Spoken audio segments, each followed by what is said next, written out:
va maintenant entamer un autre chapitre de l'économie générale et statistique, niveau deuxième année bac économie. C'est la classification des pays du monde. Les écarts de développement ont commencé à apparaître intensivement avec la première révolution industrielle qui a impulsé la croissance des pays occidentaux, mettant un grand nombre de pays d'Afrique et d'Asie dans une position de retrait. Ainsi, le monde s'est divisé en deux, les pays industrialisés, les pays retardataires, plutôt agricoles et fournisseurs de matières premières. Actuellement, avec les expériences de développement réussies de certains pays auparavant sous-développés, il y a une nouvelle hiérarchisation du monde. Il existe plusieurs classifications des pays sous-développés établies par les organisations internationales en fonction du revenu de l'état de développement ou de l'indicateur de développement.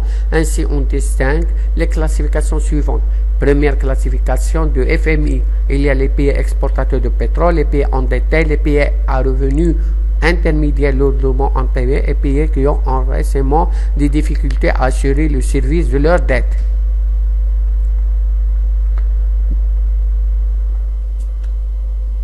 Une autre classification, c'est la classification du Conseil économique et social de l'UE. Pays à faible niveau de revenu, pays à revenus intermédiaires, pays à revenus intermédiaires et pays à revenus élevés. La classification de l'OCDE, les pays les moins avancés et les nouveaux pays industrialisés.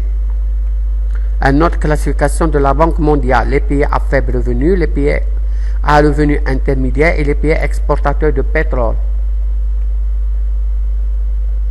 Classification selon l'indicateur de développement humain, l'IDH, Banque mondiale. La branche mondiale classe les pays. La Banque mondiale classe les pays du monde en fonction de l'indicateur de développement humain. Il distingue ainsi les pays à développement humain et les pays à développement humain moyen et les pays à faible développement humain élevé. D'après la Banque mondiale et selon l'indicateur de développement humain, le Norvège est classé le premier avec un DH de 0,963. Le Maroc occupe la place 124 avec l'indicateur de développement humain de 0,631, alors que le Niger occupe la dernière place 177e avec un indicateur de développement humain de 0,281. Merci de votre attention et jusqu'à prochaine vidéo. On a des exercices corrigés de chaque chapitre.